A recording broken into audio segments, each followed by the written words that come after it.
Hello everyone, welcome to the channel C S law insight. मैं आपका दोस्त, आपका भाई आयुष लेकर आ गया हूँ आपके लिए एलएलपी एक्ट का क्लास 3। इससे पहले 2 क्लास ऑलरेडी हो गया। अगर तुमने नहीं देखा तो जाकर देखो। प्लेलिस्ट का लिंक मैं नीचे ऑलरेडी लगा दूंगा, तो वहाँ से जाकर चेकआउट कर सकते हो। चैनल को सब्सक्राइब नहीं किए तो भाई सब्सक्राइब कर लो। वीडियो अच्छा लगना ही है तो लाइक कर लो और ज़्यादा से ज़्यादा वीडियो को करो शेयर। ठीक है, अभी हम लोग क्या करेंगे, अभी हम लोग जो क्लास 2 में हम लोग ने ख़त्म किया था उससे आगे हम लोग स्टार्ट करेंगे अपना। लेकिन पहले हम लोग रिवीजन कर लेंगे कि हमने क्लास 1 और क्लास 2 में किया क्या क्या था। तो सबसे पहला क्लास 1 में हमने क्या किया था, हमने समझा था कि एलएलपी एक्ट आया क्यों। सरकार को एक नया ऑल्टरनेटिव तरीका चाहिए था बिजनेस करने के लिए, पार्टनरशिप और कंपनी के मिलाए हुए फीचर्स के साथ। तो इसलिए कंपनी और पार्टनरशिप के कुछ कुछ फीचर्स लिए गए और एलएलपी को बनाया गया। उसमें दोनों के अच्छे अच्छे फीचर्स डाले, जैसे कि कंपनी से डाला गया separate legal existence, perpetual succession, artificial legal person, और पार्टनरशिप से एग्रीमेंट डाला गया, फ्लेक्सिबिलिटी ऑफ ऑपरेशन डाला गया। तो इनसे मिलाकर एलएलपी एक्ट को बनाया गया। एलएलपी एक नया तरीका हो गया बिजनेस करने का। उसके बाद सेक्शन 1 बात करता है एप्लीकेबिलिटी, यानी ये एक्ट कहाँ तक अप्लीकेबल है। तो ये होल ऑफ इंडिया पे अप्लीकेबल है, यानी पूरे इंडिया पे अप्लीकेबल है। सेक्शन 2 में मैंने बताया था कुछ डिफिनेशंस होते हैं। सारे डिफिनेशन इंपॉर्टेंट नहीं है, जो इंपॉर्टेंट डिफिनेशन है वो मैं बता देता हूँ। सबसे पहला था फाइनेंशियल ईयर। मैंने बताया था कि एक फाइनेंशियल ईयर होता है 1 अप्रैल से स्टार्ट होकर नेक्स्ट ईयर ख़त्म होता है 31 मार्च को। बट एलएलपी के केस में अगर कोई एलएलपी 38 सितंबर के बाद इनकॉर्पोरेट होता है तो उसका नेक्स्ट ईयर 31 मार्च को ख़त्म तो होता है, बट वो नेक्स्ट फॉलोइंग ईयर होता है, उसको थोड़ा एक्स्ट्रा टाइम मिलता है। फिर एक डिफिनेशन था फॉरेन एलएलपी का। एक एलएलपी जो कि इंडिया के बाहर इनकॉर्पोरेट हुई है और इंडिया में बिजनेस कर रहा है किसी भी तरीके से, वो फॉरेन एलएलपी कहलाता है। फिर बॉडी कॉर्पोरेट में कोई भी एलएलपी इंडिया के बाहर इनकॉर्पोरेट हुआ है, इंडिया के अंदर इनकॉर्पोरेट हुआ है, कोई कंपनी इंडिया के बाहर इनकॉर्पोरेट हुआ है, इंडिया के अंदर इनकॉर्पोरेट हुआ है, वो सब बॉडी कॉर्पोरेट में इंक्लूड होता है। क्या इंक्लूड नहीं होता है, तो कोऑपरेटिव सोसाइटी बॉडी कॉर्पोरेट का पार्ट नहीं होता है। फिर एक सबसे इंपॉर्टेंट डिफिनेशन था स्मॉल एलएलपी का। एक एलएलपी स्मॉल एलएलपी तब कहलाता है जब उसमें पार्टनर्स का कंट्रीब्यूशन 25 लाख से कम हो और एंड है यहाँ पर टर्नओवर जो है प्रीवियस ईयर में 40 लाख से कम है, तो उसको स्मॉल एलएलपी हम लोग बोलेंगे। ये था क्लास 1 में। और इसके अलावा भी था सेक्शन 3 बोलता है कि एलएलपी एक बॉडी कॉर्पोरेट है। सेक्शन 4 बोलता है कि कोई भी इंडियन पार्टनरशिप एक्ट का प्रोविज़न एलएलपी पे नहीं लगेगा। ये था क्लास 1 में हमने पढ़ा था। फिर क्लास 2 में हमने कुछ नए बात समझे थे। नया बात हम लोग क्या क्या समझे थे, तो उसमें हम लोग सेक्शन 5 पे आए थे कि कौन कौन एलएलपी में पार्टनर बन सकता है। तो दुनिया में कोई भी आदमी हो, कोई भी बॉडी कॉर्पोरेट हो, एलएलपी का पार्टनर बन सकता है। बस 3 लोगों को रिस्ट्रिक्ट किया गया था कि ये 3 नहीं बन सकते। कौन कौन, कोई पागल इंसान है अनसाउंड माइंड, कोई इंसॉल्वेंट पर्सन है, या कोई ऐसा पर्सन है जिसने इंसॉल्वेंसी के लिए अप्लाई किया था, तो वो लोग नहीं बन सकते हैं एलएलपी का पार्टनर, बाकी सब बन जाओ। सेक्शन 6 बात करता है कि कितने मिनिमम नंबर होने चाहिए पार्टनर के लिए, एलएलपी में कितने मिनिमम नंबर ऑफ पार्टनर होना चाहिए। तो सेक्शन 6 बोलता है 2 होने चाहिए मिनिमम नंबर ऑफ पार्टनर। अगर कभी भी किसी भी समय 2 से कम है तो जो बचा हुआ पार्टनर है उसको 6 महीने का टाइम मिलेगा नया पार्टनर इंट्रोड्यूस करने। अगर उस 6 महीने में वो नया पार्टनर इंट्रोड्यूस नहीं कर पाया तो 6 महीने के बाद अगर बिजनेस वो कंटिन्यू कर रहा है तो उसकी लायबिलिटी अनलिमिटेड हो जाएगी, वो पर्सनली लायबल हो जाएगा। फिर सेक्शन 7 बात करता है डेजिग्नेटेड पार्टनर का। हर एलएलपी 2 डेजिग्नेटेड पार्टनर अपॉइंट करेगा और वो दोनों डेजिग्नेटेड पार्टनर इंडिविजुअल होनी चाहिए, यानी जिंदा इंसान होने चाहिए, एंड उसमें से एक रेसिडेंट ऑफ इंडिया होना चाहिए। अब रेसिडेंट ऑफ इंडिया इस एक्ट के लिए 120 दिन या उससे ज़्यादा during the financial year India में रहना होगा, तो उसको मान लिया जाएगा इस एक्ट के लिए कि वो रेसिडेंट है।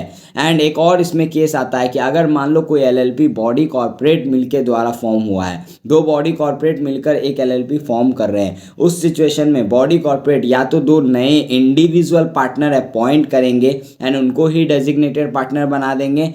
अगर नहीं तो वो क्या कर सकते हैं, उनके जो नॉमिनी हैं वही डेजिग्नेटेड पार्टनर के जैसे अपॉइंट हो सकते हैं। यहाँ तक था क्लास 2 की बातें। सारा रिवीजन हो गया। मैंने क्लास 2 तक में जितना पढ़ाया था मैंने सब रिवाइज करवा दिया, क्विक रिवीजन।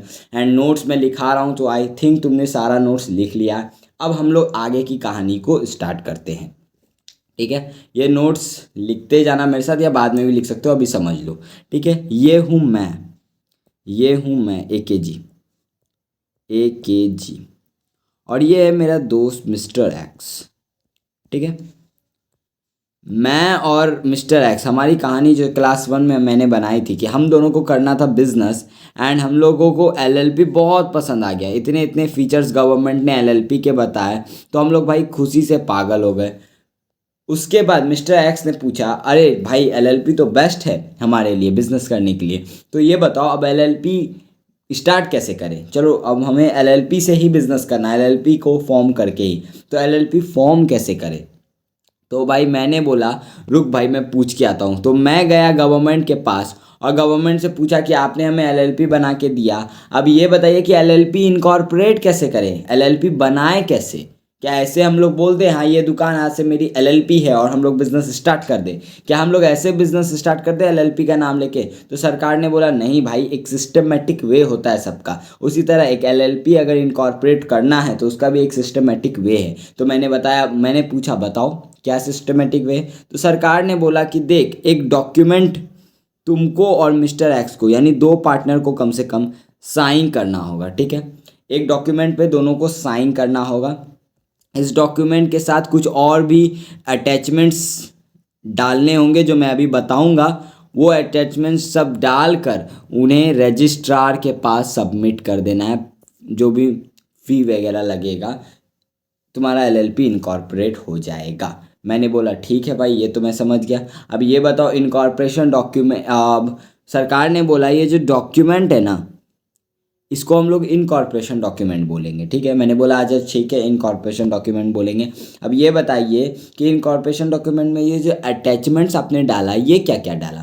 तो सरकार ने बोला देख भाई, दो अटैचमेंट्स जाएंगे, यानी दो डिक्लेरेशन जाएंगे। मैंने बोला क्या क्या डिक्लेरेशन जाएंगे। सरकार ने बोला एक डिक्लेरेशन जाएगा सीए सीएस सीएम में, तीनों में से किसी भी एक से तुम डिक्लेरेशन लिखवाओ, ये लिखवाओ पेपर पे कि जितने भी एक्ट में रिक्वायरमेंट्स हैं वो हमने फुलफिल किया है।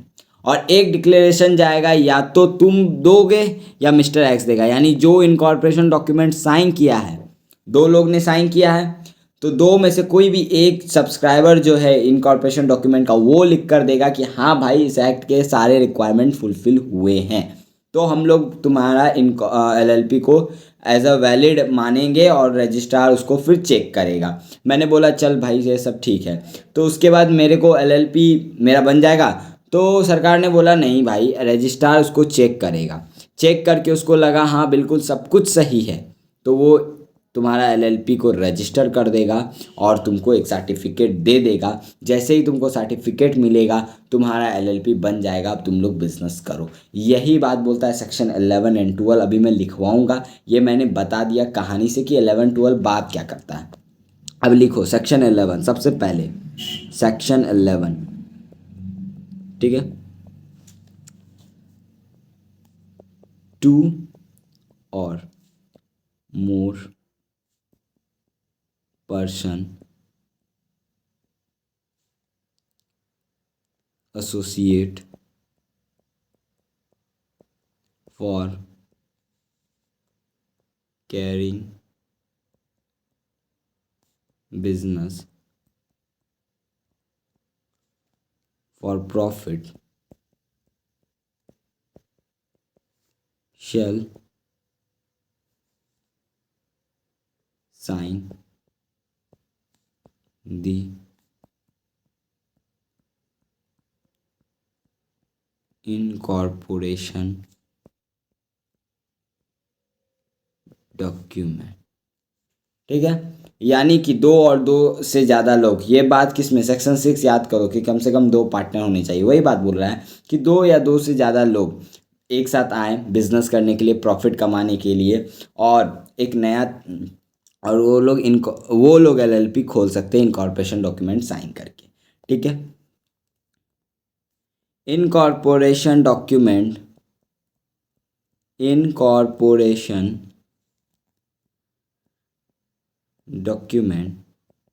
shall filed with the registrar along with attachments. Incorporation document जाएंगे कुछ अटैचमेंट्स के साथ, जो कि मैंने अभी बताया वो मैं लिख रहा हूँ, चलो लिखो। सबसे पहला जाएगा a declaration either made by CACSCMA। ठीक है, तुम्हें एग्जामिनेशन में मैं एक पॉइंट या मैं तुम्हें बता देता हूँ, फुल फॉर्म लिखना। CA का chartered accountant, company secretary, cost management accountant, क्योंकि शॉर्ट फॉर्म एग्जामिनर जो है उसको पसंद नहीं होता है, वो चाहता है कि तुम फुल फॉर्म में लिखो, इसलिए। ठीक है, यहाँ मैं शॉर्ट में लिख रहा हूँ क्योंकि नोट्स बना रहा हूँ भाई, तो ईजी जल्दी बनेगा, टाइम ज़्यादा वेस्ट नहीं होगा। ए declaration either made by CACSCMA and one and declaration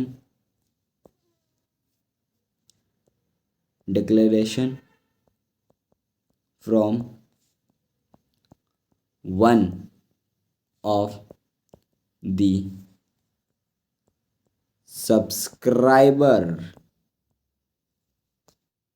of incorporation document।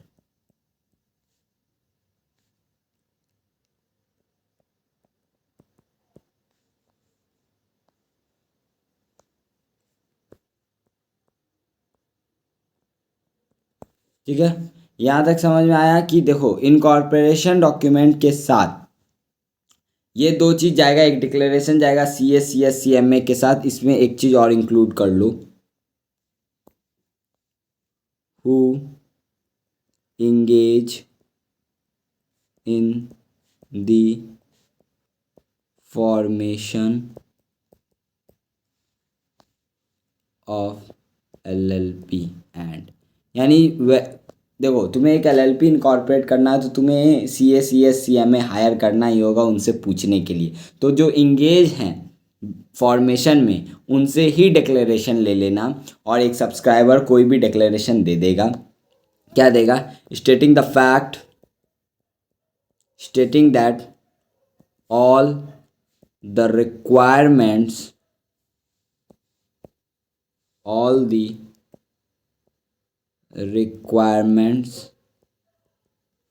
of this act has been compiled with,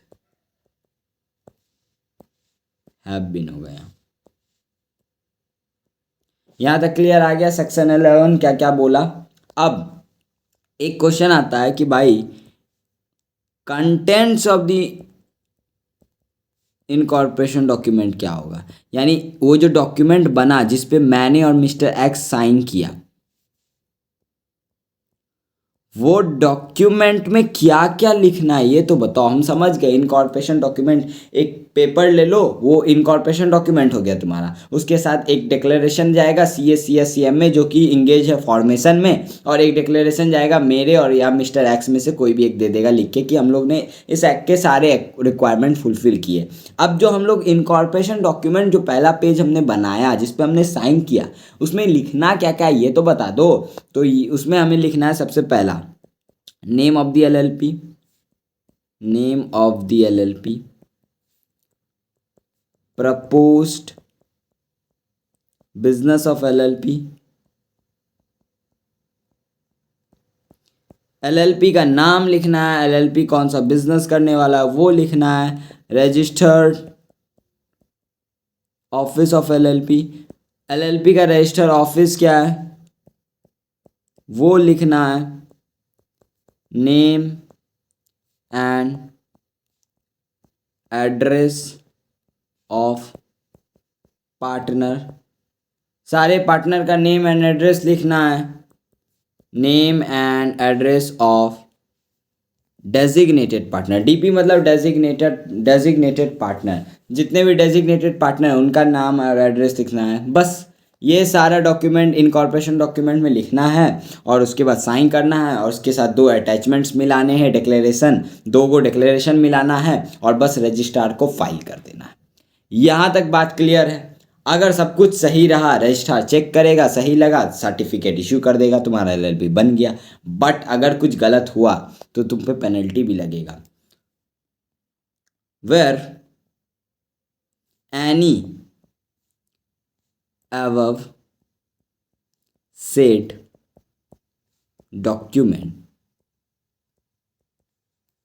known to be false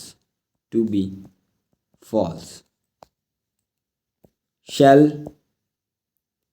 liable for imprisonment, सीधा जेल, समझ रहे हो भाई,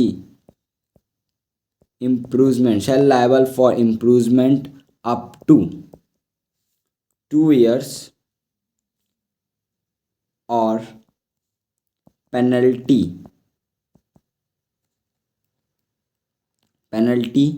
of ₹10,000 extending up to 5 lakhs, 5 lakh तक का तुम पे penalty लग सकता है। और यहाँ पर एंड है, ठीक है, यहाँ पर एंड है। यानी अगर तुमने कुछ गलत सलत इन्फॉर्मेशन दे दिया, गलत सलत तरीके से तुम एलएलपी इनकॉर्पोरेट कर रहे हो, तो उस सिचुएशन पे तुम, अगर रजिस्ट्रार को पता चल गया तो तुमको जेल भी डाल सकता है 2 सालों तक के लिए, और उसके साथ साथ पेनल्टी भी लगा सकता है 10,000 से लेकर 5 लाख तक के लिए। सेक्शन 11 में बस इतना ही बात है। फिर आ जाता है सेक्शन 12। सेक्शन 12 में रजिस्ट्रार वाला बात बोलता है, on receipt of documents under section 11 of this act, registrar shall verify the same and on satisfying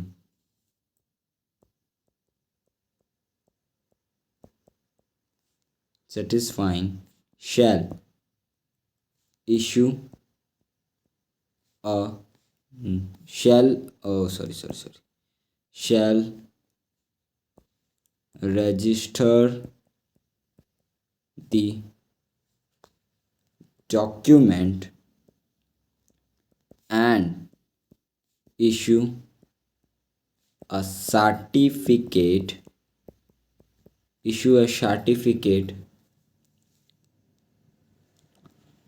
which is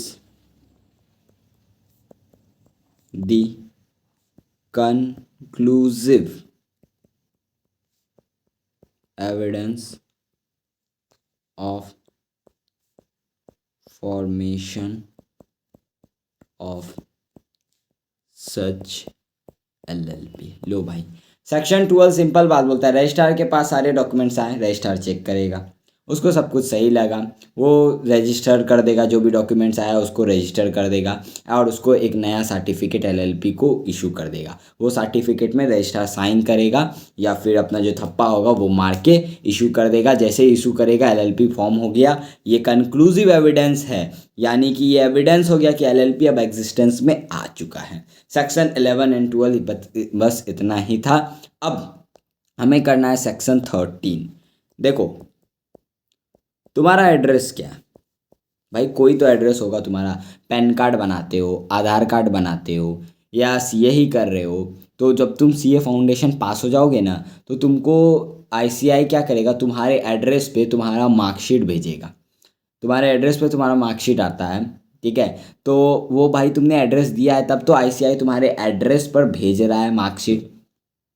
उसी तरह हर एलएलपी का भी एक रजिस्टर्ड ऑफिस होता है, जहाँ पर जितने भी नोटिस कम्युनिकेशन, जो भी नोटिस वगैरह आना है, कोई भी ईमेल, कोई भी मेल आ रहा है, जैसे तुम्हारा आईसीआई भेज रहा है रिजल्ट तुम्हारे एड्रेस पे, उसी तरह अगर एलएलपी से बात करना है तो उसके रजिस्टर ऑफिस में जो भी डॉक्यूमेंट है वहाँ वो सेंड होता है। तो हर एलएलपी का एक अपना रजिस्टर ऑफिस होता है, और इस रजिस्टर ऑफिस में कोई भी चेंजेस अगर होता है, कर सकता है एलएलपी आराम से चेंजेस। बस उस चेंजेस को बता देना है रजिस्ट्रार को कि हाँ भाई हमने अपने रजिस्टर ऑफिस चेंज किया, अब हमारा रजिस्टर ऑफिस ये है। यही सेक्शन 13 बात करता है रजिस्टर ऑफिस के बारे में। Every LLP shall have its registered office where all the communication and notices are to be served। यानी जो भी कम्युनिकेशन नोटिस सब कुछ वहाँ पे ही जाता है, एलएलपी के रजिस्टर ऑफिस ही जाता है। ठीक है, अब यहाँ पे सेकंड पॉइंट, एलएलपी में change it's registered office and shall notify the same to the registrar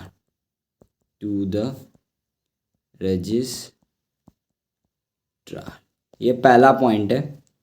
ठीक है, ये पहला पॉइंट है एंड ये दूसरा पॉइंट है। यानी एलएलपी अपना रजिस्टर ऑफिस चेंज करे तो सीधा रजिस्ट्रार को बता दो, बस इतना ही है। तीसरा है, अगर तुम कुछ कॉन्ट्रावेन कर देते हो इस एक्ट में, वेयर द एलएलपी contravenes या where the LLP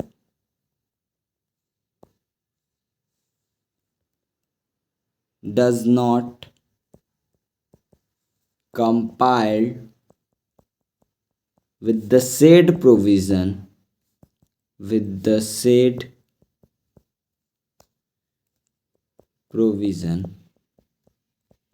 every LLP and its every partner shall liable for the penalty of ₹500 per day extending up to 50,000। यानी कि अगर कोई एलएलपी कॉन्ट्रावेन कर देता है इस एक्ट के प्रोविज़न को, तो सीधा 500 रुपये डेली, यानी कि जितना दिन कंट्रावेन हुआ है, यानी सपोज करो मैंने अपना रजिस्टर ऑफिस 1 नवंबर को चेंज किया, तो मेरे को रजिस्ट्रार को बताना था, बट मैं नहीं बता रहा हूँ और आज 31 मार्च हो गया, तो पर डे पे मेरे ऊपर 500 रुपये पर डे मेरे पे भी और एलएलपी पे भी, दोनों पे लग रहे हैं। एंड ये कहाँ तक लगेगा, 50,000 तक मैक्सिमम लग सकता है। अब हमारा आज का लास्ट सेक्शन, मैंने 4 क्लास बोला था एलएलपी का, थर्ड क्लास का आज का लास्ट सेक्शन, सेक्शन 14, ये बहुत सिंपल बात बोलता है, इफेक्ट ऑफ रजिस्ट्रेशन।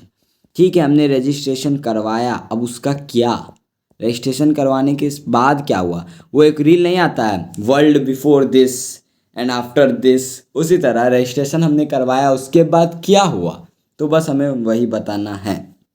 सबसे पहला, एलएलपी कैन sue, एलएलपी में लिखो, पी में sue और sued on its own name।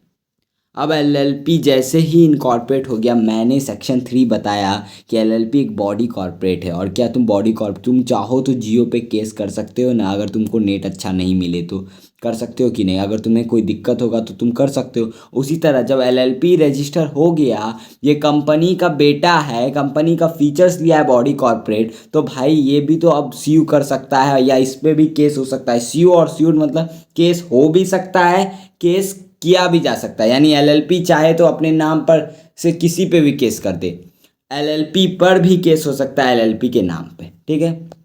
दूसरा दूसरा दूसरा क्या, ऑन एलएलपी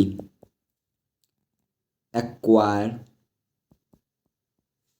ओन और hold any assets whether tangible और intangible। अब एलएलपी अपने नाम पे एसेट भी एक्वायर कर सकता है भाई। अगर ये देखो तो ये बॉडी कॉर्पोरेट के ही फीचर्स हैं।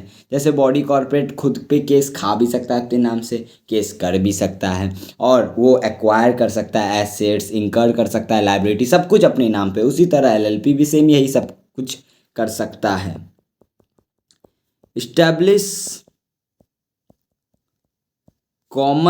establish a common seal if, भाई ये कैसा if है,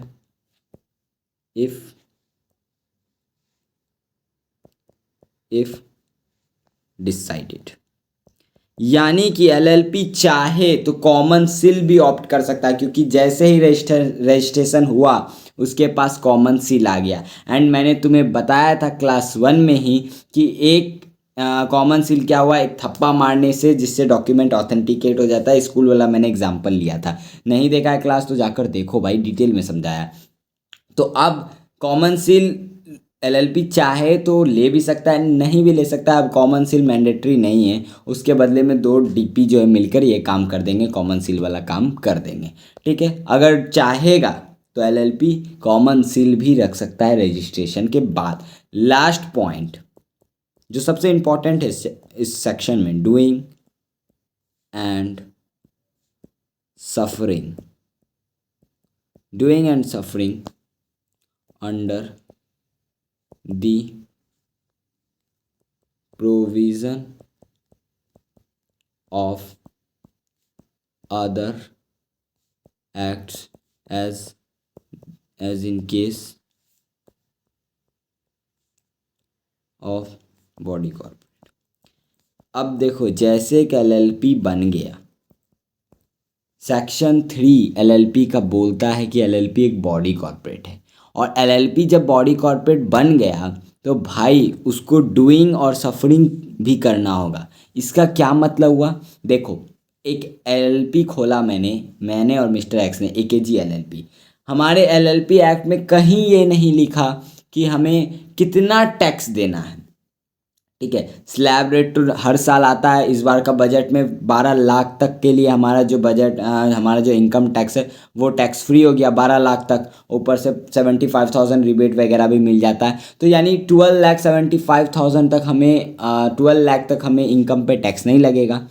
तो भाई ये एलएलपी एक्ट में तो नहीं लिखा है कि कितने इनकम पे कितना टैक्स एलएलपी को देना है, ये सब ऐसा कुछ नहीं लिखा है। इनकम टैक्स एक्ट बोलता है कि भाई हर बॉडी कॉर्पोरेट को इतना टैक्स देना है। तो एलएलपी तो मैं ये बोल दूं क्या, नहीं भाई मैं क्यों टैक्स दूं, मेरे एलएलपी एक्ट में कोई टैक्स के बारे में कोई बात ही नहीं लिखा हुआ है, तो मैं टैक्स नहीं दे रहा, तुम्हारा इनकम टैक्स एक्ट मेरे पे नहीं लगेगा। तो पता है इनकम टैक्स वाले क्या बोलेंगे कि भाई तू एक बॉडी कॉर्पोरेट है, हाँ, तो मैं बोलूँगा हाँ मैं एलएलपी बॉडी कॉर्पोरेट है। तो इनकम टैक्स वाला सिंपल एक बात बोलेगा कि मैंने ये जो टैक्स का रूल बनाया है अपने एक्ट में, ये पूरे बॉडी कॉर्पोरेट पे एप्लीकेबल होगा। तो तुम भी बॉडी कॉर्पोरेट हो तो तुम भी इसको मानोगे। इसी को बोलते हैं डूइंग एंड सफरिंग। क्योंकि एलएलपी एक बॉडी कॉर्पोरेट बन चुका है रजिस्टर होने के बाद, तो इसको दूसरे एक्ट के बात को भी मानना होगा, उससे भी कंपाइल करना होगा, जैसे कि एक दूसरा बॉडी कॉर्पोरेट जैसे कि कंपनी करता है। अगर नहीं करेगा तो सफरिंग मतलब सफ़र होना होगा, नहीं करेगा कॉन्ट्रावेन करेगा तो उस पर पेनल्टी लगेगा। As simple as that. इसी के साथ आज का टारगेट हमारा ख़त्म हुआ। लास्ट क्लास इसका एलएलपी का कल आने वाला है, जिसमें मैं बाकी के जो 3-4 सेक्शन बचे हैं, छोटे सेक्शन हैं 15, 16, 17, उसको ख़त्म करूँगा। फिर उसके बाद परसों जो होगा वो शॉर्ट एकेजी नोट्स आएंगे, उससे मैं एलएलपी वन शॉट में फिर से रिवाइज कर दूंगा एंड तुम्हारा एलएलपी कंप्लीट हो जाएगा। उसके एक क्लास राइटिंग की रखूँगा मैं कि कैसे लिखना है, और नोट्स तुम बना ही रहे होगे। होमवर्क बस यही है, एक बार रिवीजन कर लेना और इसको लिख लेना। मिलते हैं नेक्स्ट वीडियो में, तब तक के लिए टाटा bye bye, all the best. अच्छे से पढ़ो, लॉ को फोड़ दो।